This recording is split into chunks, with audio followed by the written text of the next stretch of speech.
Flamengo já demitiu o Sampaoli, fim da linha para o argentino, e agora a expectativa é do anúncio do novo técnico que, como vocês sabem, muito provavelmente vai ser o Tite. Ainda não temos um comunicado oficial, mas espera-se que seja anunciado a qualquer momento o ex-treinador da seleção brasileira. Enquanto isso, a gente vai trazendo conteúdo aqui sobre esse treinador que é o principal treinador brasileiro dos últimos anos aí.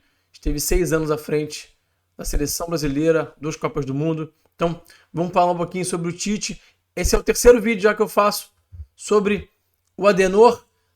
Ontem eu falei sobre as táticas do Corinthians, já falei também sobre alguns números da carreira dele e também alguns planos táticos, alguns campinhos aí, algumas estratégias que ele usou durante a sua carreira, né, no vídeo de anteontem. E hoje está na hora de a gente falar em detalhes como é que funcionava a seleção brasileira do Tite. A gente sabe que houve mudanças, eu vou entrar no detalhe dessas mudanças, né, do início do trabalho para o final do trabalho.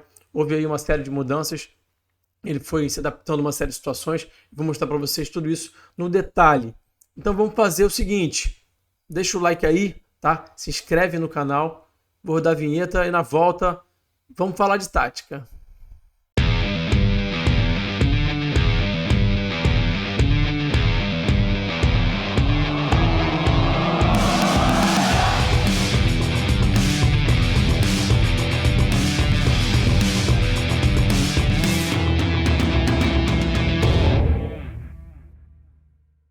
Pessoal, antes da gente seguir aquele recadinho básico, rápido, vira membro do canal aqui, clique em Seja Membro, o link também está na descrição.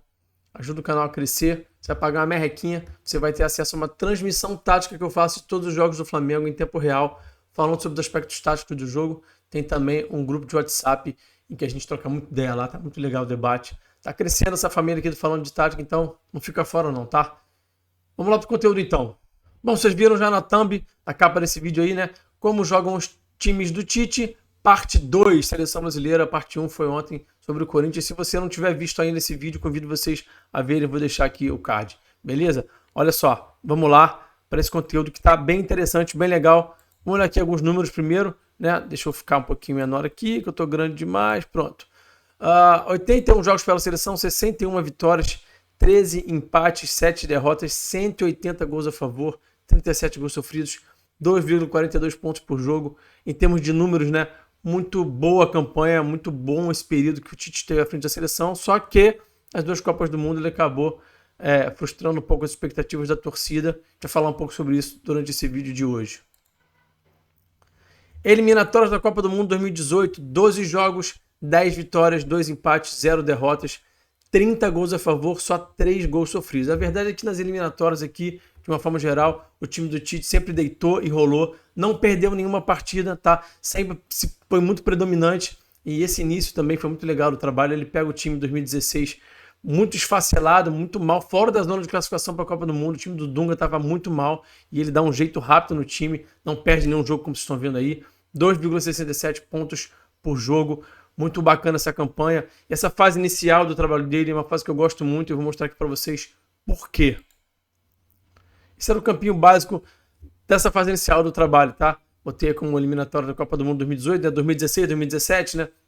Esse início de trabalho. Alisson, Dani Alves, Marquinhos, Miranda e Marcelo. No 4-3-3 com Casemiro, Renato Augusto e Paulinho fazendo um tripé de meio. Neymar aberto, jogando ainda como extremo, jogando ainda como ponta. Coutinho pela direita e Gabriel Jesus. O fato de ter um meia pela direita, né, como extremo pela direita e de pé natural, destro pelo lado direito, emula um pouco daquilo que a gente via no Corinthians 2015, né? Com o meia jogando como extremo e de pé direito, também pelo lado direito, que era o Jadson. Então, ele emula um pouquinho isso, ele traz um pouquinho dessa situação para a seleção brasileira. O Paulinho é o Elias dele, né? Também um cara que avança muito, que infiltra muito. Ele faz desse 4-3-3 às vezes um 4-1-4-1 também, então há uma semelhança sim com aquele Corinthians de 2015 que jogou muita bola, e a gente vai entrar nesse detalhe também daqui a pouquinho, tá? Então vamos fazer o seguinte, vamos olhar para o campo e bola, vamos olhar para o campo de jogo, vamos olhar para as imagens, para o vídeo desse time jogando e vamos detalhar um pouquinho de como é que jogava essa seleção do Tite 2016, 2017, esse início de trabalho. Então, para começar, pessoal, a gente vai ver aqui o Brasil subindo muito o bloco com o Gabriel Jesus. O Gabriel Jesus tinha esse papel, foi muito importante, né? Jogou, inclusive, a Copa, era titular também por conta desse papel que ele tinha de subir bloco. Ele é muito forte nisso, nesse salto de pressão. Ele também faz bastante gol na eliminatória, né? Acabou não fazendo na Copa. Ele não era só por isso que ele estava lá, mas era muito forte nisso. E o Tite sempre cuidando muito dessa subida de bloco. Então o Gabriel Jesus fazendo um papel muito importante, pressionando demais ali o goleiro. Esse aqui é o jogo contra a Argentina, né? A vitória de 3-0, emblemática, né? Jogaço que o Brasil jogou muito. Vou mostrar mais sobre esse jogo, também os gols. Tá? Olha o Neymar também, fazendo um papel defensivo muito forte, né? Vindo a abordar pelas costas. Os times do Tite sempre muito bem defensivamente, né? Muitos poucos gols sofridos, muito poucas derrotas. Ele sempre muito preocupado com todos os aspectos defensivos. Vou mostrar isso também na sequência desse vídeo aqui. Tá? Que é a construção do Brasil com esse 4+1, a construção sustentada, que às vezes eram 4+2, bastante gente construindo naquele momento, naquela altura do trabalho, tá? Então o Renato Augusto é um cara que baixava muito para vir buscar esse jogo. Às vezes era o Paulinho também, tá? Eles revisavam, mas era mais o Renato Augusto. O Paulinho jogava mais adiantado para poder infiltrar e estar em último terço ali presente para as ações próximas da baliza do adversário. Vamos seguir para a gente ver aqui mais dinâmicas e mais estruturas. Como é que o Brasil se defendia aqui, ó? Paulinho muitas vezes era o cara que saltava a pressão, junto com o Neymar, junto com o Jesus, né? Especialmente junto com o Jesus, melhor dizendo, né? Ele tinha muita liberdade para saltar essa pressão aqui, tá? Era muito importante nisso. A bola entrava no corredor central, o Jesus já vinha abordar também. Às vezes o Brasil fazia esse 4-3-3 aqui, tá? Com o Coutinho fechando mais pelo meio, Paulinho soltava a pressão, o Coutinho vinha fazer essa cobertura aqui. Às vezes ficava essa estrutura de 4-3-3 com Casemiro. Nesse jogo aqui foi o Fernandinho, né? Renato Augusto e Coutinho. E o Paulinho às vezes soltava a pressão, ficava mais adiantado do que o próprio Coutinho. O Brasil defendia nesse 4-3-3 e sempre fechando muito bem os corredores laterais, com as dobras, né? Aqui o Marcelo saltando pressão também, sendo bastante agressivo. E o Brasil vai roubar essa bola aqui. Lembra que eu falei para vocês sobre a estrutura de 4-1-4-1, que às vezes ele emulava lá do Corinthians? Tá aqui, ó. Fernandinho às vezes, como esse cara sozinho nesse entrelinhas aqui, quase se juntando à linha de 4, né? Uma segunda linha de 4 aqui também, e só o Jesus um pouco mais avançado, o Neymar baixando para marcar em corredor lateral. Quem veio baixar aqui agora foi o Paulinho, ó. E dessa vez o Renato Augusto está um pouco mais pela direita, lá naquele lugar que o Paulinho costumava ficar, olha aqui, onde eu apontei aqui. E olha o Coutinho vindo para dentro, né? O Coutinho, assim como o Jadson fazia no Corinthians, era um cara que partia daquele lado direito ali, mas tinha muita liberdade de vir em corredor central, às vezes até do lado esquerdo, para poder desequilibrar a defesa adversária, poder gerar superioridade numérica, superioridade qualitativa. Ele fazia isso muito bem, ó, buscando entrelinhas aqui, e aí recebendo essa bola do Neymar e vindo fazer o que ele mais gostava de fazer, que era essa bola de fora para dentro para finalizar. Coutinho sempre fazendo esse tipo de gol, né? Gostava muito, né? Gosta muito, né, de fazer esse tipo de jogada. O Coutinho aqui agora, realmente pela direita, né? Ganhou uma jogada aqui, conseguiu fazer um giro e deixar o seu oponente para trás, driblar o oponente, e aí ele trava aqui, você tem o Paulinho como sempre infiltrando, como sempre sendo esse segundo volante que era muito importante, né, no papel ofensivo, realmente pisando na área, realmente sendo esse cara importante. E aí ele faz um apoio aqui, né, muito bem feito, né, como se fosse um centroavante mesmo, né. Esse jogo aqui foi o Firmino que estava jogando contra o Paraguai e o Coutinho fazendo gol de canhota também. O Coutinho bastante ambidestro, então se ele precisasse partir da direita, tabelar com alguém, finalizar de esquerda, ele finalizava muito bem. E foi assim naquele gol ali que a gente acabou de ver. Esse gol aqui que eu botei para vocês é só para mostrar como é que a gente pode até não gostar do Neymar fora de campo, você pode ter suas restrições, eu até tenho as minhas também, e acho que não vale nem a gente entrar nesse mérito, mas acho que vale a gente sempre ressaltar que esse cara dentro de campo é muito, muito, muito acima, muito mesmo. Então ele fez esse golaço aqui nesse jogo contra o Paraguai, e aí eu não vou assistir isso sozinho, eu vou ter que dividir esse momento com vocês, porque vocês merecem. Vocês são audiência de qualidade e vale a pena a gente ver isso aqui junto, né? Traz lá de trás, vem carregando, vem arrastando, faz esse golaço. E o Brasil pesava muito esse lado esquerdo naquele momento, com o Marcelo, com o Neymar, tentava gerar superioridade qualitativa, superioridade numérica. O Coutinho, mais uma vez, você vai ver ele aqui vindo trabalhar por esse lado também. O Brasil gostava muito de atacar por ali, até por conta da qualidade que os jogadores traziam, né, naquele setor. Especialmente quando o Coutinho vinha trabalhar ali, ó. Então você tem o Coutinho, você tem o Paulinho de novo, mais avançado, bem avançado, né? Para poder fazer esse papel de apoio aqui.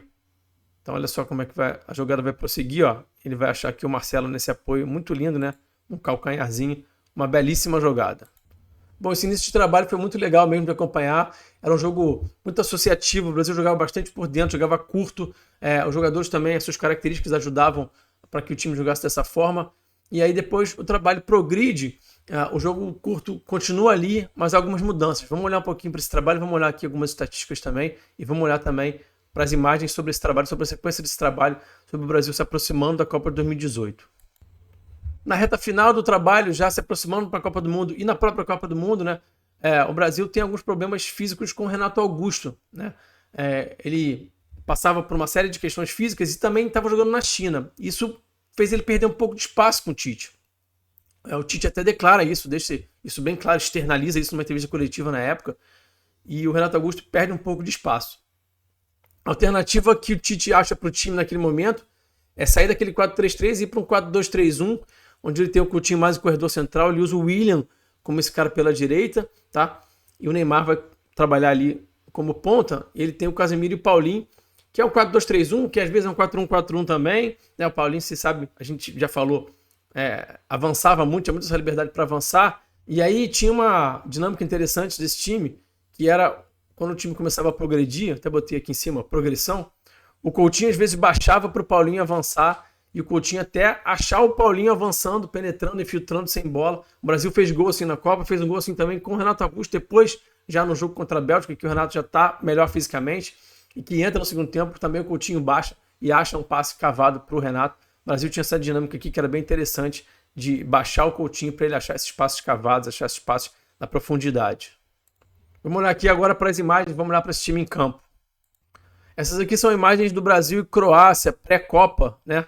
Já chegando pertinho da Copa, Brasil ganhou de 2-0. Eu não vou usar a imagem da Copa, gente, porque realmente aqui a FIFA no YouTube, ela pega pesado, mesmo que eu dê um pouquinho de zoom, mesmo eu pausando a imagem, eu tenho realmente medo de dar algum problema de strike, de direito autoral e dar problema aqui pro canal. Então eu não vou usar a imagem das duas Copas do Mundo aqui, na hora que eu estiver falando do trabalho do Tite, para não ter problema, tá? Mas dá pra gente ter uma boa ideia, claro, das dinâmicas, das estruturas, de como é que o time jogava, olhando os jogos próximos da Copa, né? Então aqui a construção do time, né?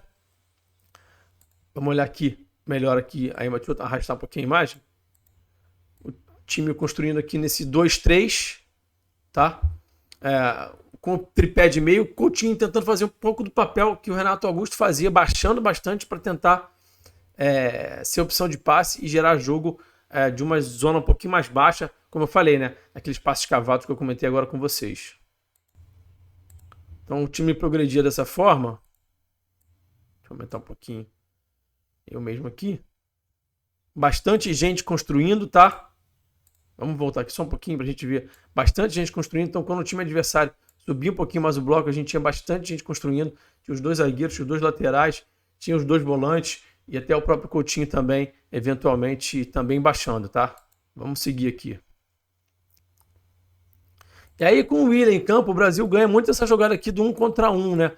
O William, diferente do Coutinho, é um meio-campista também, de origem, mas que se sente bastante mais confortável do que o Coutinho nesse 1 contra 1 aqui, nesse espaço de força. Ele tem muito esse 1 contra 1, que ele dá o driblezinho e leva para profundidade. O Brasil passa a usar bastante esse tipo de jogada aqui com o William. Então, olha só, vamos olhar isso aqui, ó. O Brasil utiliza bastante isso aqui, tá? O William tentando achar no segundo pau, depois ele também tentando achar aqui um cruzamento um pouquinho mais forte. E essa passa a ser uma jogada importante do Brasil. O Brasil tem o Coutinho em corredor central para articular, para jogar curto, para tentar tabelar, para achar o Neymar, achar o apoio do Jesus, do Firmino.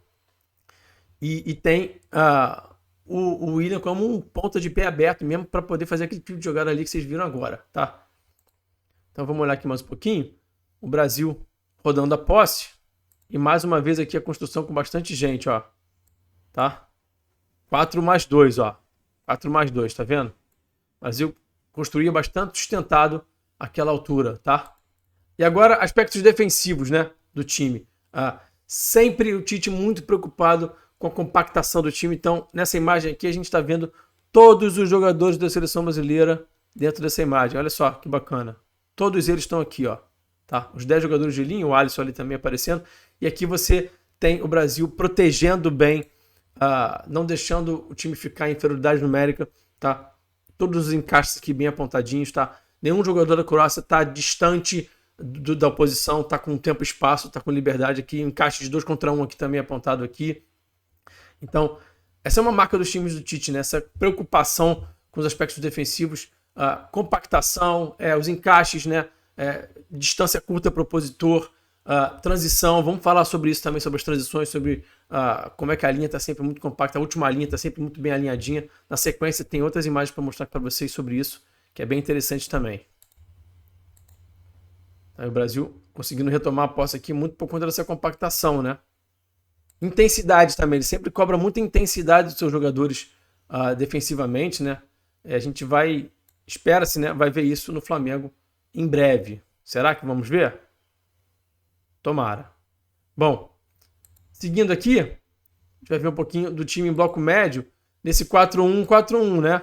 Aqui o Fernandinho, perdão, aqui é o Casemiro já nesse jogo. Você tem o Firmino um pouquinho mais avançado aqui. Nesse jogo foi o Jesus, depois entrou o Firmino. A linha de 4 e o Casemiro aqui. E o Tite sempre defendendo nesse 4-1-4-1. Ele sempre gostou de fazer esse bloco médio assim, nesse 4-1-4-1, né? Aqui o gol que o Brasil faz, com o William já um pouquinho mais por dentro, o Danilo dando amplitude aqui, o lateral, né?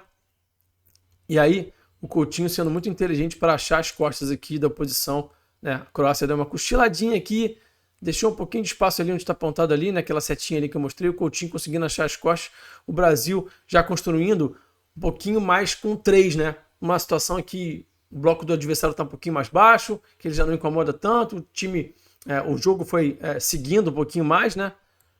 E aí, à medida que o adversário não pressiona tanto, o Brasil já passa a construir com 3-3-4, né? E aí o Brasil consegue achar o gol nesse posicionamento aqui do Coutinho. E claro, né, o Brasil sempre tentando deixar muito o Neymar em 1 contra 1. Sempre foi uma marca do trabalho do Tite. Sempre que o Neymar estava em campo, muitas vezes a regra de ação era deixar o Neymar em 1 contra 1. Então você concentrava muita gente do lado direito e muitas vezes jogava essa bola do lado esquerdo para deixar o Neymar nessa situação de vantagem qualitativa, né? E aí, volta e meia, ele tirava o coelhinho da cartola e fazia isso aí que você viu agora. Você vai ver nesse lance também agora ele fazendo aquele salseiro dentro da área do adversário, drible curto, finalização, muito, muito, muito acima, né? O Firmino foi também um cara que foi bastante usado, revezou bastante com o Jesus nessa reta final ali. Jesus era o titular, mas o Firmino entrava, participava bastante dos gols, né? Esse gol aqui, por exemplo, é um gol do Firmino e o Brasil começando a usar também um pouquinho mais essa bola longa, esse cruzamento do lado oposto, usando distâncias maiores, tá? Para construir, para jogar. Então, o trabalho se modificando aos poucos, né? O trabalho do Tite, criando novas dinâmicas, novas estruturas e novas maneiras de chegar no adversário. Então, essa bola longa aqui do Casemiro, do Firmino. Bom, Copa América 2019, o Brasil foi campeão sem o Neymar. Neymar se lesiona, né, na fase ali de treinamentos, né, para a competição. Foram 6 jogos, 5 vitórias, 1 empate, nenhuma derrota, 17 gols a favor, 4 gols sofridos, 2,67 pontos por jogo. Foi uma campanha que o Brasil teve alguns jogos que não foi tão bem, teve um 0-0 bem amargo com a Venezuela na Fonte Nova. O time era um pouco oscilante, teve goleada no Peru, depois teve outro jogo com o Peru na final, que o Brasil jogou bem, mas era um momento um pouco oscilante. O Brasil já não vivia um momento tão de um futebol tão vistoso, tão bacana de se ver. A gente já viu algumas críticas, até porque já tinha passado a Copa do Mundo, o Brasil já tinha perdido a Copa, e aí as críticas ficavam um pouco mais pesadas em relação ao Tite, e ele se sentiu um pouco obrigado a mudar algumas estruturas para tentar tornar o time um pouco mais versátil, né? E ao mudar um pouquinho, ele sofre um pouco para poder fazer com que aquilo funcione de uma forma mais orgânica, né? Então vamos olhar um pouquinho para aquele time de 2019. Bom, aqui a gente vai ver como é que o time defendia um pouquinho, né? A bola longa, né? Essa segunda bola, primeira e segunda bola, isso é uma outra situação que o Tite é muito preocupado, né? Que é a relação com defender primeira e segunda bola. A gente viu o Flamengo sofrendo bastante agora com isso na final da Copa do Brasil contra o São Paulo e espera-se que ele possa tornar o time um pouco mais eficiente nisso, em assumindo mesmo, né? O Flamengo. E aqui, eu estou até ajeitando a imagem para vocês enquanto eu falo, para poder mostrar melhor. Mais uma vez a compactação do time. A gente vê todos os 10 jogadores de linha na mesma imagem, né? Isso é comum nos times do Tite. Time compactado em poucos metros, né? E aqui a linha de 4 bem estruturadinha. O Casemiro também junto dessa linha de 4 para poder ter vantagem numérica. O Brasil colocando bastante gente em volta dessa disputa da primeira bola para poder tentar ganhar a segunda. Ele é bastante preocupado com isso, tá? Então Isso é uma marca também dos trabalhos dele no aspecto defensivo.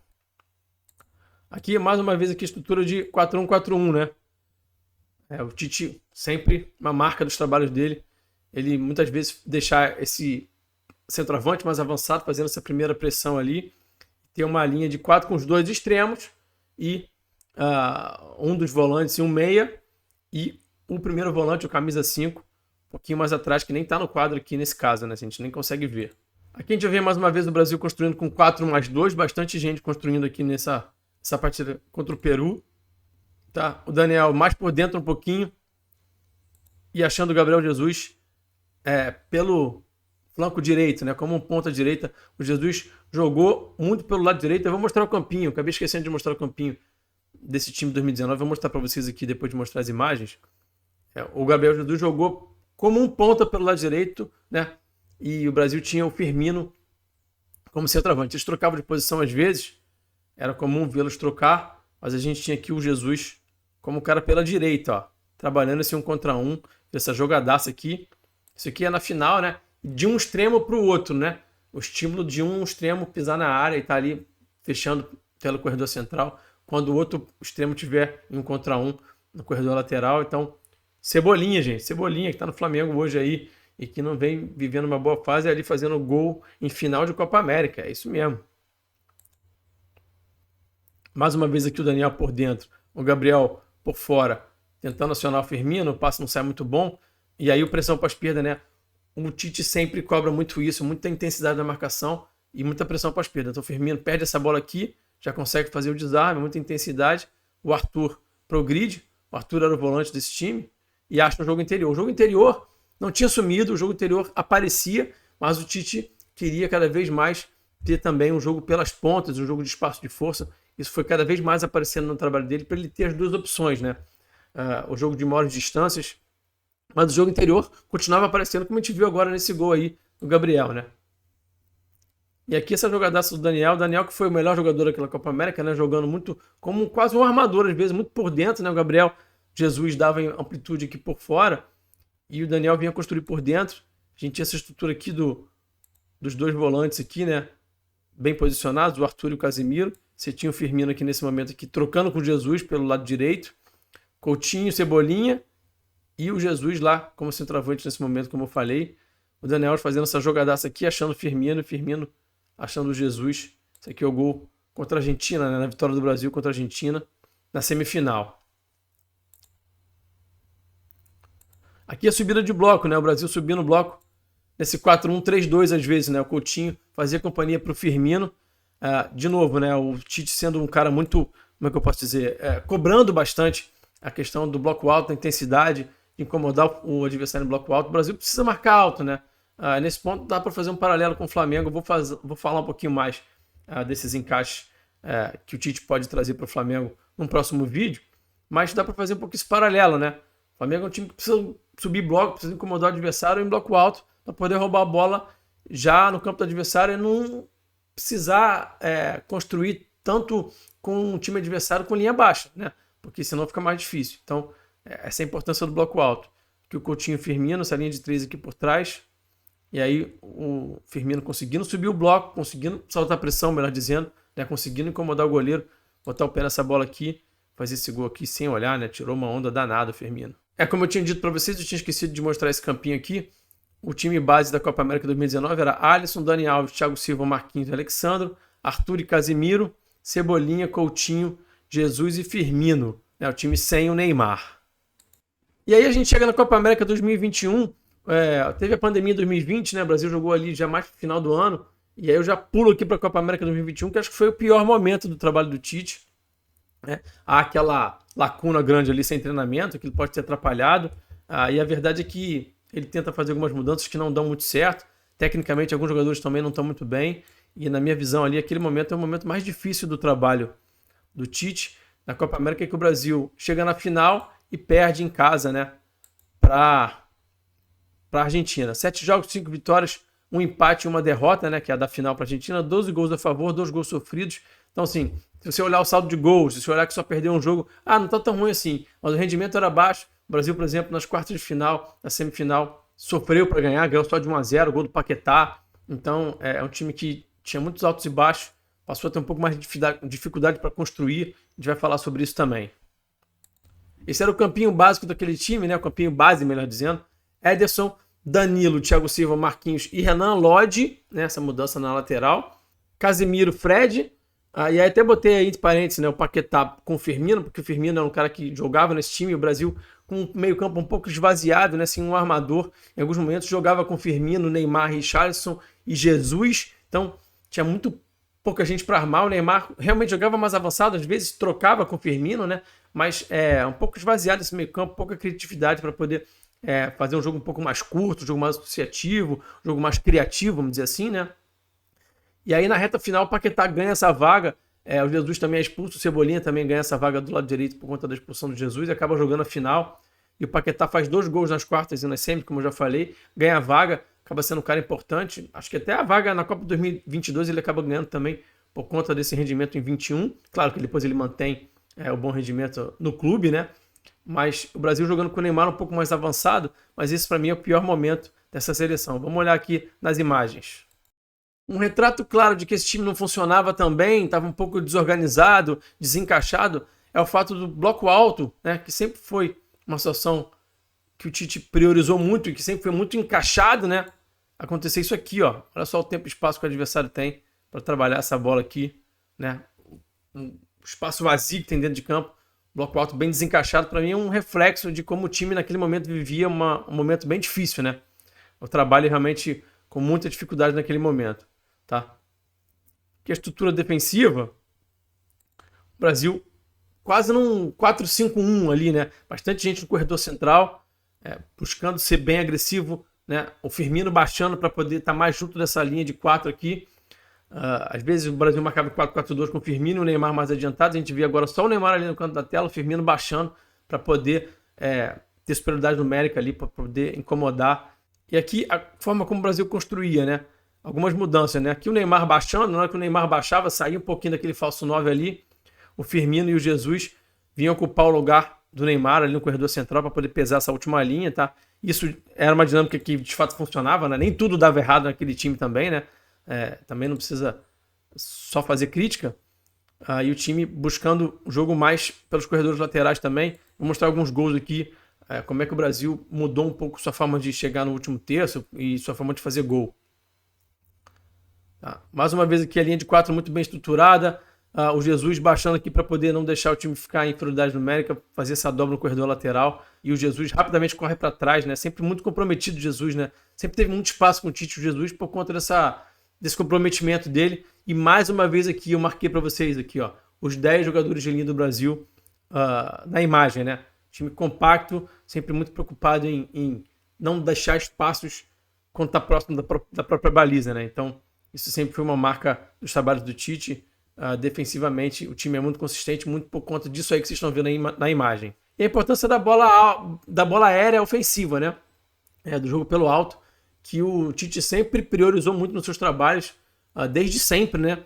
Aparecia muito no próprio Corinthians de 2015, apareceu sempre no trabalho da seleção e nessa reta final também foi muito importante. Nessa Copa América mesmo, o Brasil faz esse gol aí com o Militão, faz esse gol também de escanteio aí. Bola parada ofensiva sempre muito importante para o Tite, tá? E o Brasil fazendo gol também de transição, conseguindo roubar a bola. Uma transição aqui é para mostrar para vocês como é que o Neymar realmente jogava muito avançado, né? Era esse falso 9, era o cara mais adiantado, você está vendo o Richarlison aqui mais pelo lado esquerdo.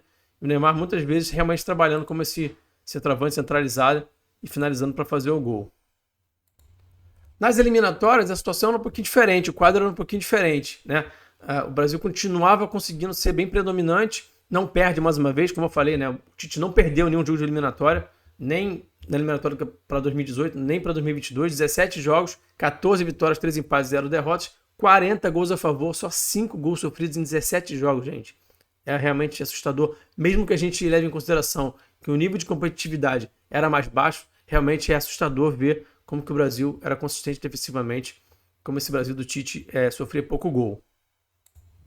A reta final do trabalho, né, a chegada para a Copa de 2022 é muito promissora, né, em termos de resultados, em termos de desempenho também. Tem algumas goleadas, tem esse 4-1 no Uruguai que eu botei aí, tem 4-0 no Chile, tem 3-0 no Paraguai, tem algumas goleadas aí, tem acho que um 5-0 na Bolívia, se não estou enganado também. E a torcida fica animada, né? Esse jogo contra o Uruguai, há umas mudanças aí, né? De peças, contusões, enfim, suspensões e tudo mais. Mas a estrutura do Neymar já pelo corredor central, né? Neymar trabalhando já como 10, né? Com Paquetá como extremo pelo lado esquerdo. O Vinícius Júnior já vai conquistando espaço ali, mas ainda não é um titular. Então ele usava, em algumas situações, o Paquetá aberto pela esquerda, como um extremo de pé aberto, de novo, né? Um meia de origem, trabalhando como extremo de pé aberto, para poder fazer esse movimento de fora para dentro, de arrasto, para poder se associar, ter essa opção do jogo associativo, né? Quando chegava em último terço. O Jesus, como o centroavante ali, ainda naquele momento. O Ederson ganhando um pouquinho de espaço, tendo um pouquinho de chance. E o Rafinha também conquistando esse espaço. O Rafinha brigou muito pela vaga com o Antony, né? A gente vai ver uma escalação também depois com o Antony. Rafinha e Antony ficavam disputando essa posição. Acabou que o Rafinha jogou a Copa do Mundo, né? E a gente tem essa escalação aqui, ó, do 4-0 contra o Chile, né? Com algumas mudanças também, o Arana ganhando espaço. O Arana teve chance nesse jogo, depois o Arana se machuca e fica fora da Copa, né? O Antony jogando como o ponta-direita nesse jogo. Esse jogo foi muito bacana porque o Neymar jogou de falso 9, diferente da Copa do Mundo 2021, da Copa América 2021, perdão, melhor dizendo, funcionou, né? A Copa América 2021 ainda tinha uma dificuldade ali para achar os espaços, o time não funcionava tão bem. Esse jogo foi muito bacana ver o Neymar de falso 9, trocando muito com o Paquetá, o time se associando, muito jogo por esse lado esquerdo com o Vini Júnior, com o Paquetá, né? Vou mostrar nas imagens para vocês agora. Então vamos olhar aqui, ó, como é que esse time estava construindo naquela altura, né? Com 3, né? Com 3 mais 1. Aqui a gente vai ver essa estrutura aqui de zona de guerra aqui, né? O Neymar mais avançado, como um falso 9, como eu falei. A Antony bem mais por dentro, fechando por dentro para poder fechar esse corredor central. O Vini e o Paquetá por trás aqui. Achei interessante mostrar essa estrutura aqui para vocês. E o Brasil defendendo a bola longa, sempre muito preocupado, como eu falei, né? Com primeira e com segunda bola. A linha de 4 bem estruturada e os dois volantes, o Casemiro e o Fred, aqui prontos para disputar essa segunda bola. O Tite é muito preocupado com isso. E aqui o jogo do Marquinhos, né? Muito importante. O Tite passa a dar muita importância para a construção dos zagueiros nessa fase final aí do trabalho, né? A partir de 21, 22, né? A importância que ele começa a dar para os passes progressivos dos zagueiros, achando no entrelinhas, né? Então aqui ele vai achar o Arana no entrelinhas, aqui o Marquinhos. A bola longa também dos zagueiros, eu vou mostrar para vocês, passa a ser mais importante nas dinâmicas de progressão do time, nas dinâmicas ofensivas. E aqui, a bola indo para o corredor lateral, para o Vini no contra 1, né? O Brasil cada vez mais usando, com a ascensão desses pontos, né, que estavam muito bem nos seus clubes, o Rafinha, o Antony, o Vini também muito bem, ele passa a privilegiar um pouquinho esse jogo de 1 contra 1, de espaço de força, bota esses caras para jogar, né? E passa a gerar dinâmicas em que esses caras possam tirar alguma vantagem qualitativa, né, de 1 contra 1. Né? Aqui alguns gols daquele time, a gente vai ver essa bola longa no Brasil, que quase não usava isso no início do trabalho, que quase não usava isso nos primeiros anos de trabalho do Tite, usando isso aqui, ó, né?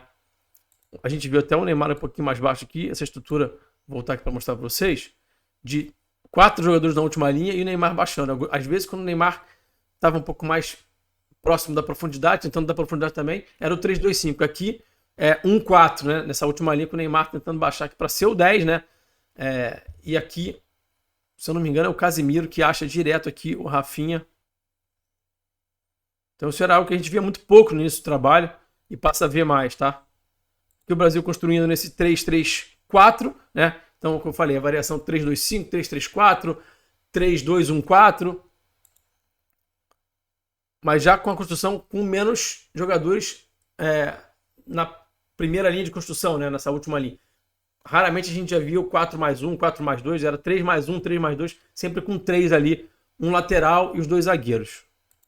E aqui o jogo de corredor lateral, de distâncias mais longas, de passes mais longos e de ataque à profundidade, passe nas costas da última linha, que passa a ser mais importante nesse time do Tite nessa fase final do trabalho. Então aqui o Antony recebendo, o Richarlison fazendo facão e fazendo gol. De novo, o jogo anterior desapareceu? Não, ele estava lá. Então, aqui o Vini no contra 1, achando o Neymar, jogando curto, tentando aqui jogar curto de novo. A bola sobra e sai o gol do Pedro, né? Que foi o gol que levou o Pedro para a seleção, para a Copa do Mundo, melhor dizendo. Quando chega na Copa do Mundo, o Tite acaba optando por usar o Richarlison como centroavante, né? abandona a ideia do Neymar como falso 9, usa os dois extremos, o Rafinha e o Vini, que vinham muito bem nos clubes, né? Vinham fazendo grandes campanhas, e o Rafinha muito bem na seleção também, fazendo gol, sendo importante. E o Brasil passa a fazer esse 4-2-3-1. E aí acho que o meio-campo ficou um pouquinho esvaziado, né? O Tite foge até um pouco das características dele, né? De ter um time mais consistente defensivamente, um bloco compacto, né? As linhas compactas, que perde um pouco isso. No jogo contra a Croácia, o Brasil perde completamente o meio de campo. Às vezes era um 4-2-4, porque seu segundo volante é o Paquetá, que é um cara que não é um volante de origem, que tinha muito... o jogo ofensivo tinha muito pouco senso de urgência para correr para trás, às vezes faltava um pouco isso. E acho que foi isso que acabou esvaziando um pouco o jogo do Brasil, tirando um pouco de consistência do jogo do Brasil na Copa do Mundo, especialmente na eliminação, né? E aí eu marquei aí o Neymar, que era um cara que estava, inclusive, lesionado, se lesionou durante a Copa, fez de tudo para poder voltar, jogou no sacrifício e marcava muito pouco, né? O Richarlison tinha um papel ofensivo muito forte, ou melhor dizendo, defensivo, né? Quando o time perdia a bola, ele pressionava após perda, ele saltava a pressão, subia o bloco, né? Assim como o Jesus fazia nos anos anteriores, né? O Tite sempre cobrou isso do seu centroavante, então o Richarlison tinha esse papel importante e o Neymar deixava um pouco a desejar nisso, né? Então isso acabou também esvaziando um pouquinho, deixando o Brasil um pouquinho menos intenso sem bola. E aí, como o Vini baixava um pouquinho menos que o Rafinha tinha um papel mais defensivo do que o Vini, às vezes o Brasil até fazia uma linha de 5, às vezes com o Rafinha, baixava bem para poder fazer dobra no corredor lateral ali e ajudar o Danilo. O Vini já nem tanto. E aí esse espaço nas costas do Vini ficava bem vulnerável, como eu marquei aí às vezes. O Casemiro se desdobrava para tentar marcar, né? Às vezes sozinho e não, às vezes não conseguia, né? Não dava, né? Então acho que esse foi o problema dessa reta final do trabalho do Tite. Bom, gente, tá feito aí esse mini documentário, né? Espero que vocês tenham gostado, espero que vocês tenham conseguido assistir tudo. Se você conseguiu assistir tudo, você é um herói. E eu quero agradecer a todos pela audiência, pela parceria. E quero, mais uma vez, aqui deixar bem claro que eu acho que o Tite é uma boa opção, sim, para o Flamengo, por muitos motivos, pelos motivos táticos, técnicos, pelo tamanho que ele tem, né? Por ser um cara capaz de conseguir chegar como um cara grandão, de nome grande, técnico de seleção de 2 Copas do Mundo, né? E conseguir compor também, né, com os jogadores, poder... ele tem esse estilo paizão, então ele ao mesmo tempo que consegue cobrar dos caras, consegue também conversar, consegue manter o clima bom, né? Todos os jogadores da seleção sempre falavam muito sobre isso, né? Ele é um cara querido pela mídia também, né?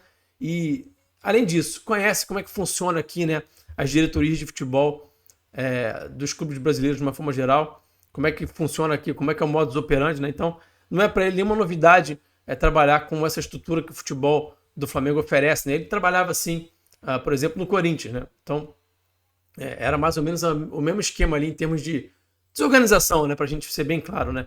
Então, não vai ser uma novidade para ele, tá acostumado com isso, né? Então, tem tudo para dar certo esse trabalho do Tite. Fechou? Bom, obrigado mais uma vez. Se inscreve no canal, vira membro. Tamo junto, até o próximo vídeo. Forte abraço, valeu. Fui!